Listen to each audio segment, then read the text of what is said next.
Hi, everybody. It's Ivan Alon, the founder and chief investment officer of Align Wealth Advisors Investment Management. Thank you so much for joining me today for this Q3 perspectives, looking back at the third quarter, some of our research highlights, some insights, and also looking forward, more importantly, looking forward into Q4 and beyond.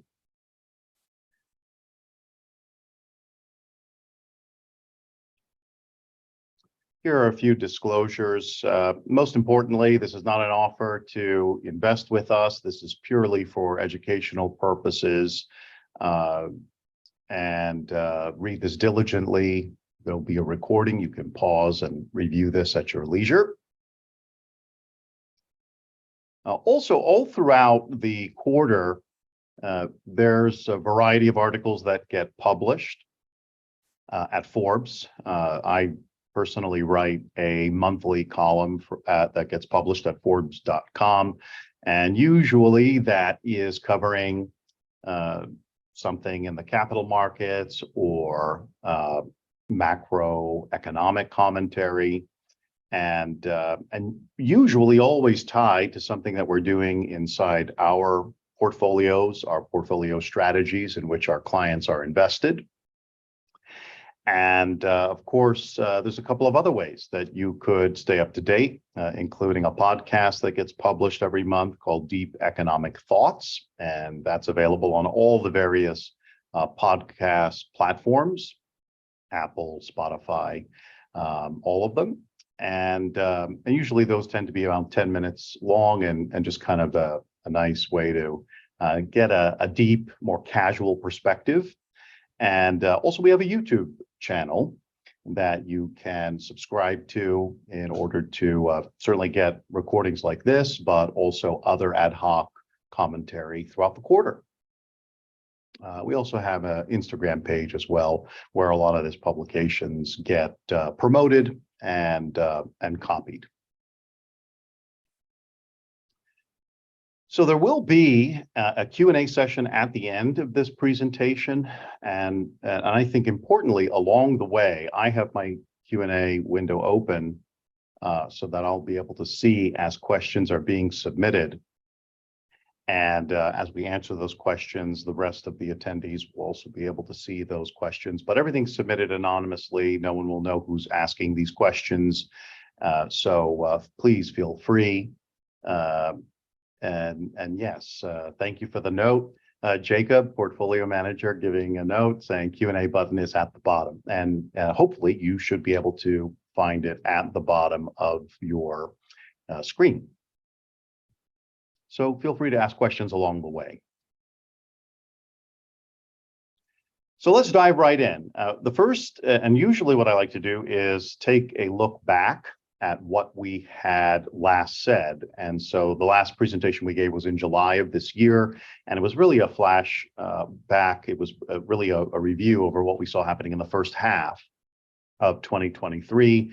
And various insights that we were making at that time. So we always like to check in with those and see where things are at from the last time we looked at them. And this is dealing with cumulative inflation, which has certainly been squeezing disposable income.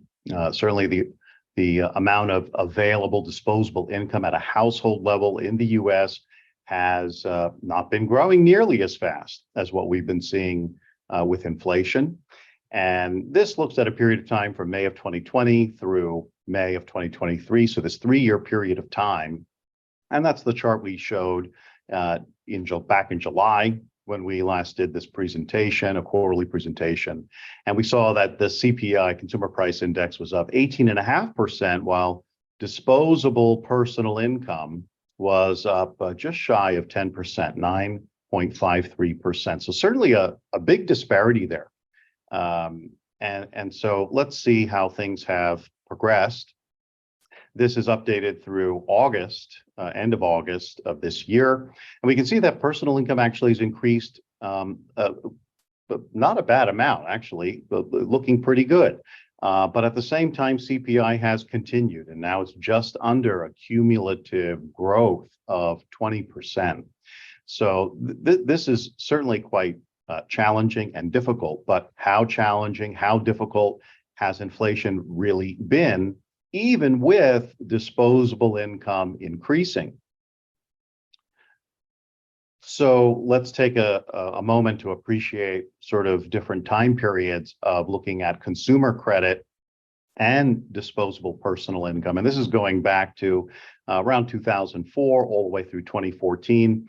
And you can see, even going through the great financial crisis, that there really is, hanging right in there, that personal income actually had a period coming out of the great financial crisis being quite strong and much more growth associated with income than debt, but ending up in a relatively similar place, looking at this 10-year time frame.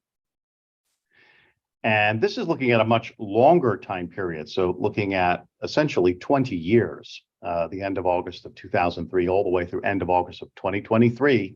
And we can see that debt is actually something that has continued to outpace income. But I think maybe what's most alarming, and we certainly saw that leading up to the pandemic era and recession, but I think what starts to get a little alarming is what's been happening lately, as inflation has been more virulent, and that cumulative inflation now being up essentially 20% over 3 years. We essentially can see this, which is just since the end of March of 21 through the end of August of this year, that consumer credit is actually up nearly 18%, 17.56%. Meanwhile, disposable personal income is negative 7.13%. This is certainly very concerning. And so what this means to us is that the consumer is so squeezed because of this cumulative inflation that has occurred that they're now having to turn to credit, mostly credit cards or other kinds of debt, just to be able to have ends meet and to maintain lifestyle. And so they haven't been cutting back on expenditures, not cutting back on consumption, but instead pivoting towards debt to finance that. That's very concerning because of the cost of debt. And the cost of debt has gone up quite significantly. So we'll talk about that in a little bit as well. Here's another flashback looking at the yield curve inversion that has certainly been well underway for about a year and a half. And the way we look at it as looking at the 2-year Treasury rate, which here you see in orange, and this was the chart that we showed back in July. And so at the time, it was around 4.71% was the 2-year Treasury rate, and the S&P 500 earnings yield was at 3.38%. The key issue here is that every time that we have seen a greater than Treasury rate in the 2-year, certainly since 2005, greater than or equal to, or just meeting it, as the instance was here, or certainly here where the 2-year greatly surpassed it prior to the great financial crisis. We've seen recessions that have followed. And so here, that was the assessment back in July, and sort of concerned about this. And here we are now, today, where the 2-year Treasury has actually gone even further higher at 5.03%, versus the earnings yield on the S&P 500 at 3.25. So that's dropped a little bit. But overlaid in here is actually the S&P 500 level, its price level over this, the 3-year period of time, essentially.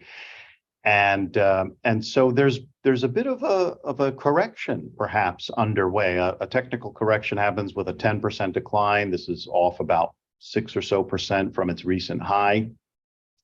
And certainly a bear market would be 20% decline, which was put us closer to around in the 3,600 range for the S&P 500. So certainly this is something we're quite concerned with, that you could see a continued trend downward as really short-term rates are just absolutely clobbering the earnings yield of the S&P 500. And just remember that that the price of a stock is essentially all future earnings of a company discounted into present value, into present dollars. And that's how you get the price of a company and the value of a company. And so if you're able as an investor to go to short-term treasuries, like a 2-year treasury rating at 5%, that's a pretty good offer relative to what stocks are giving you in terms of their earnings. So this is really a fundamental comparison and something that's quite real in the risk to equities and equity prices. And certainly those prices are concentrated in certain parts of the market where they're extremely elevated. And so we'll chat about that as well. During the course of the past quarter, during Q3, there was an article I published in Forbes called "Less Restrictive U.S. Debt Capital Markets Are Pouring Gasoline on Fire." So in the United States, the debt capital markets are primarily composed of bonds, bond issuance from U.S. corporations. And essentially, there's been a phenomenal bonanza that's been underway. Absolute like ridiculous amounts of issuance into the tens of trillions of dollars, around $13 trillion currently outstanding for U.S. corporate debt. Comparatively, if you look at other parts of the world, other developed economies around the world, like, for example, Europe, it's not at all near the levels of corporate debt issuance. In Europe, corporations tend to use banks and banking relationships. So there's just a different attitude and behavior completely around debt and the need for that debt and the use of that debt. Where here in the US, it seems that there was just an insatiable appetite for issuing more and more debt. Whether or not they actually needed to spend that money, they took it anyway. And so now many of these corporations are in a position of having to manage through much higher debt service payments, because the cost of this debt, as this old debt comes due, and maybe it was issued at 1% or 1.5%, which are phenomenally low interest rates, now these companies are going to be faced with refinancing that debt for 5, 6, 7%. That's a huge, huge increase. You know, call it a 3-fold or 4-fold increase in the cost of their debt servicing. So that's a challenge. It doesn't take a rocket scientist to understand that that is a very, very challenging backdrop. CFOs are certainly being, I think the smart ones are being very proactive with trying to work out with their banking relationships on refinancing some of this debt. Also, the private credit markets have been a very helpful market for CFOs to go with their existing corporate debt to retire certain issuance. The only problem is the deals aren't very good. And so the hope is that top line revenues increase significantly, profit margins expand because of integration of more technology. Well, will the pace of that be sufficient enough to avert a very difficult squeeze that is forecasted? That's the fundamental question here, and that was the fundamental question asked in this article. I encourage you to go to Forbes. You can type in my name, Ivan Alon, and you will see the article there that for you to read. Or you can go to our website too, and the link is there as well.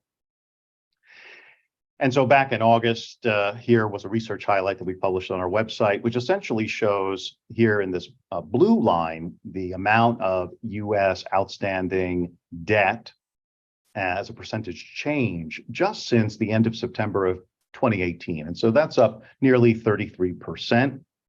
This was through the end of July. And then during the same period of time, operating earnings per share, a true measure of the real earnings from operations of a corporation has been up only 27% during that same period of time. So this is something that gives us pause for thought, which is, wow, okay, there's certainly financing that's coming in to the operation, but the operation itself isn't really keeping up, even with the growth of their financing and how much debt that they are taking on. And meanwhile, you see the S&P 500 has just been, at least through the end of July, certainly was roaring right along with a 71% return since the end of September in 2018.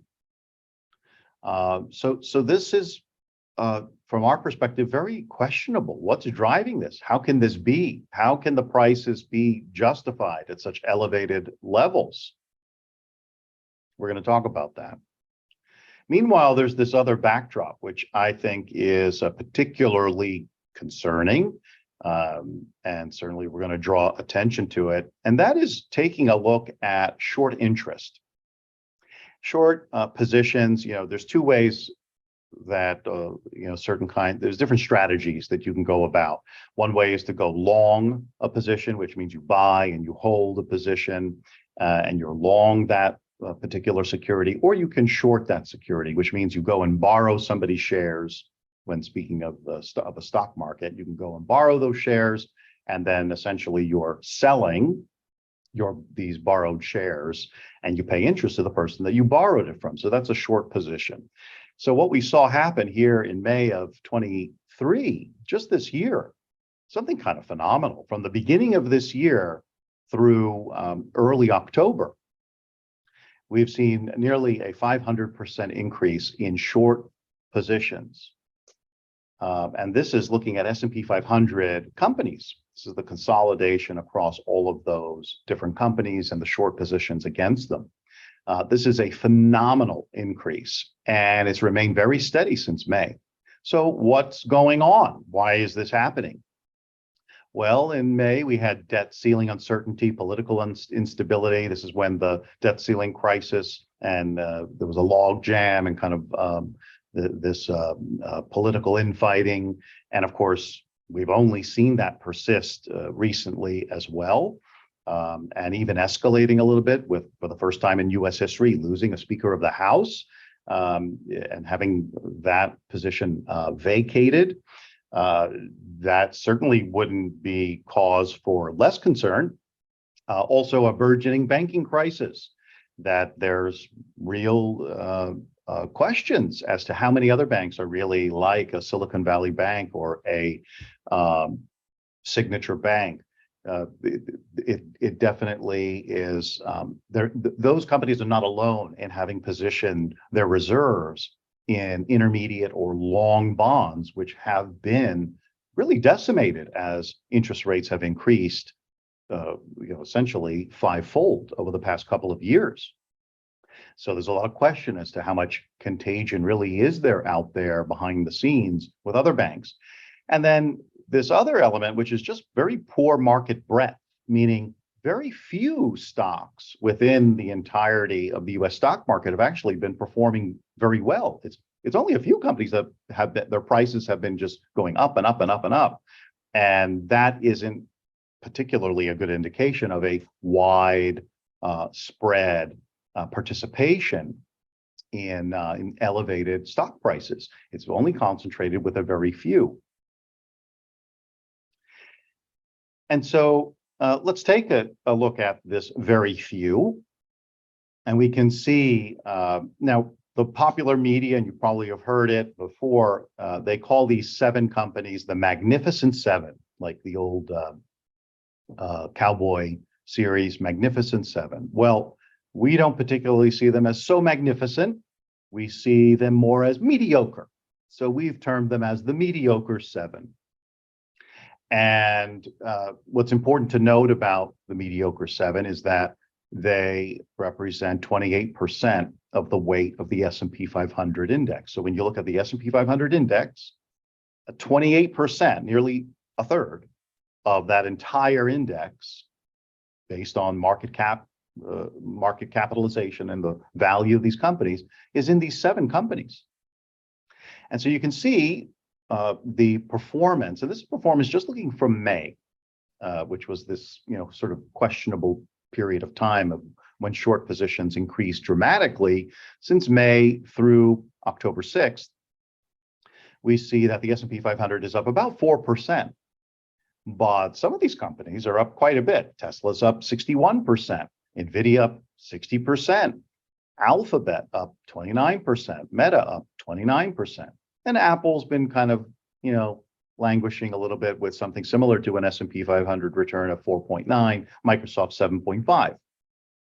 Okay, so this is certainly gives us a helpful idea as to why the S&P 500 has been doing so well, while the index itself is certainly well behind of where these are.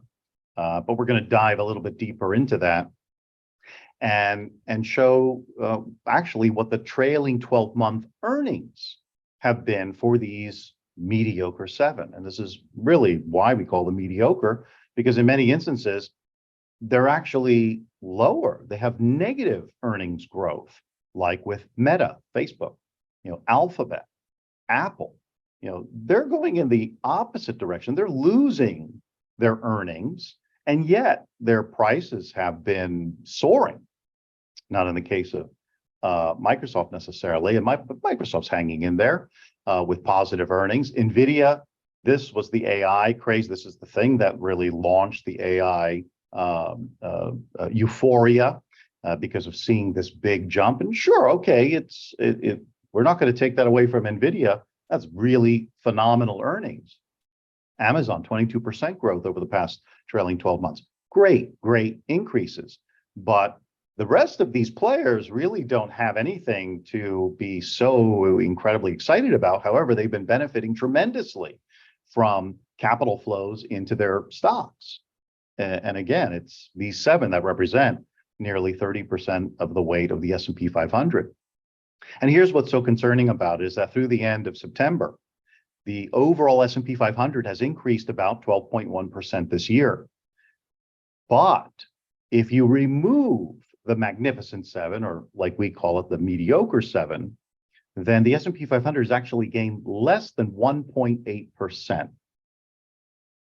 So that is really the key takeaway here. If you just remove these 7 companies from the S&P 500, a 1.8% return year to date is what the S&P 500 has actually delivered.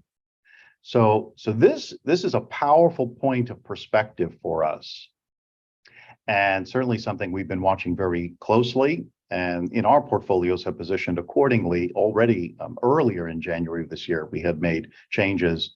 And so it means we've missed some of the run-up, but we're very concerned that this concentration has yet to see its sort of the negative aspect that will play out as more people really kind of realize that the entire market is being held up by just a few companies, and not exactly gangbuster type companies delivering unbelievable returns in terms of earnings.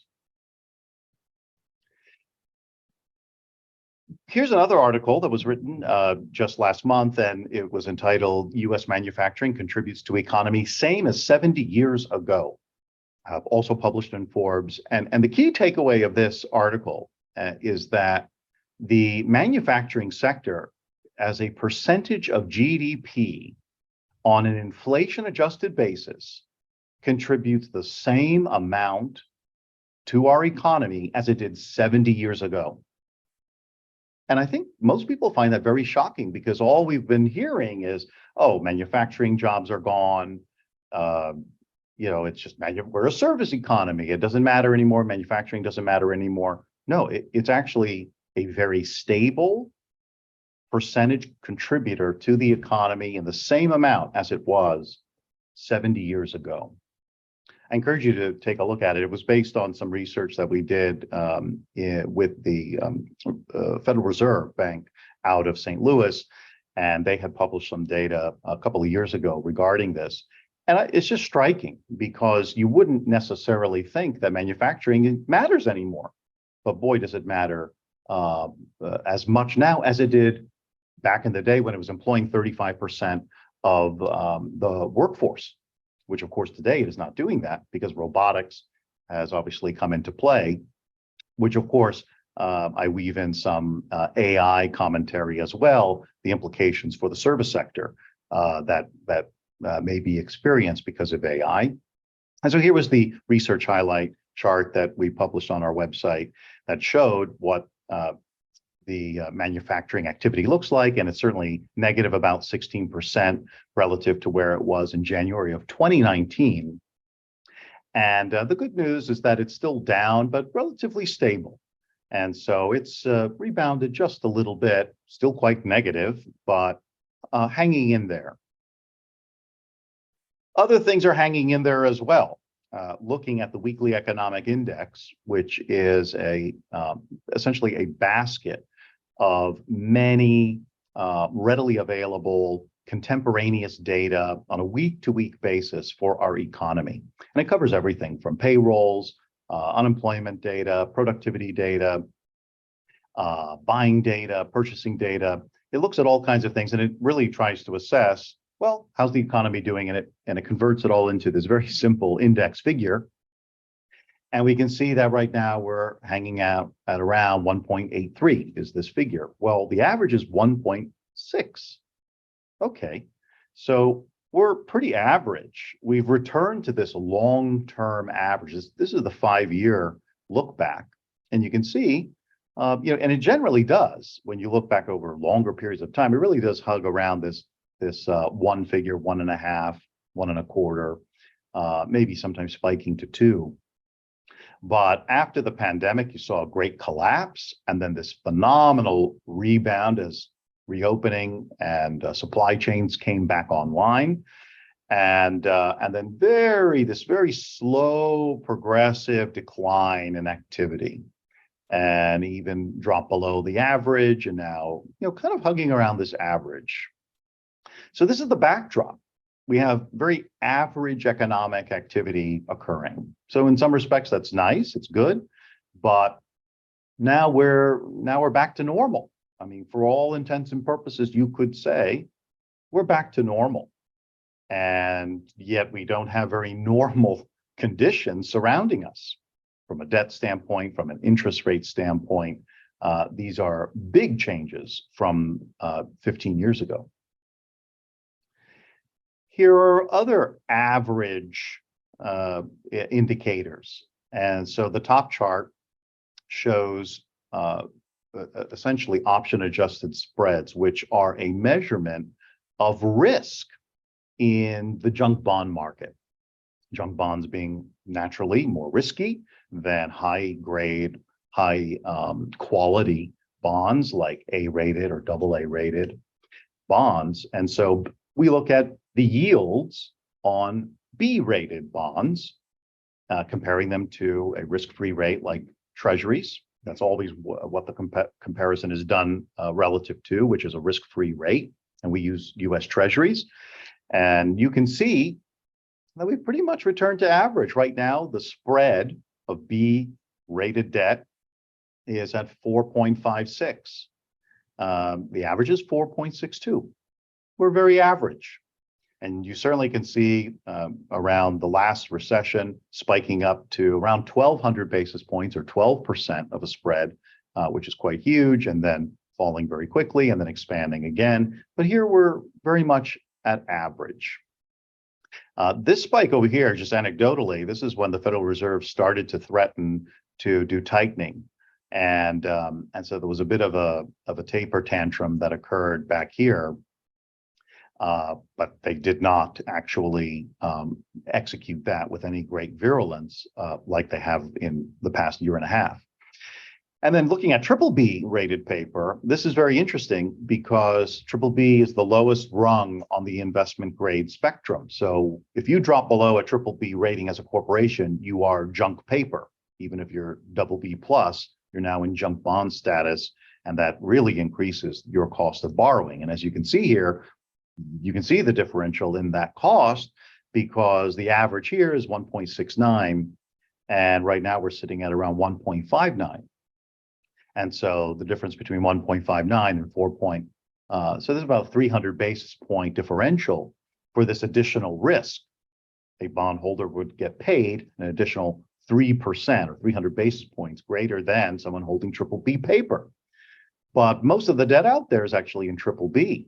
And usually technical defaults or credit events don't happen in triple B status. It happens only after it's been downgraded into a junk bond status. So this is something that is really shocking to us, the fact that there's very, very little credit risk perception. It's as if the bond markets aren't worried at all that there's any risk of defaults or corporations not being able to make their payments as promised per the debenture of these bond issues.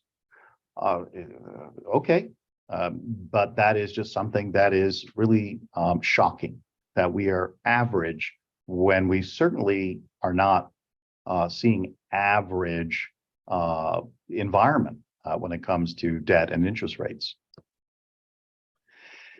So here's some detail on this corporate debt colossus and the serious challenges that are around it. And as of September of this year, there was only 76 billion of corporate bonds that have been repurchased. But that is a 40% decrease from the previous year and the lowest volume since 2009, great financial crisis. In North America, only 52 offers to repurchase outstanding debt have been reported, the lowest since 2000. That was the other prior recession. So this is not a particularly encouraging thing. Corporate bonds are just not being repurchased. There's not a tremendous amount of refinancing that is going on. Bankruptcy filings have increased in the first half of 2023 with a 17% overall increase compared to the previous year. Commercial filings are up by 18%.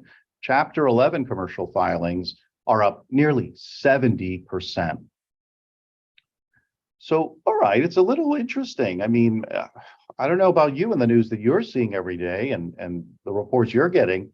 We're hearing about inflation being tamed, and we're hearing about unemployment still being fairly low, and the consumer is still very strong and virulent. Meanwhile, the backdrop is looking not so pleasant, and there's absolutely something already underway as it relates to debt and the cost of debt and that dramatically increased cost of debt. And just to give you a visual reference on the size of the triple B market globally, and by the way, global corporate debt has increased by nearly 3% over the past 12 months through July of this year. So debt even continues to go up as the cost of that debt has gone up, which is also not particularly a good sign. But you can see in this sea moss green type color that this is a big segment of the market and only one notch above double B and one notch below A. And so you can easily see A be downgraded into triple B. We see bond issues all the time being downgraded from A into triple B plus, triple B minus. But from triple B, there's only one place to go, and that's junk.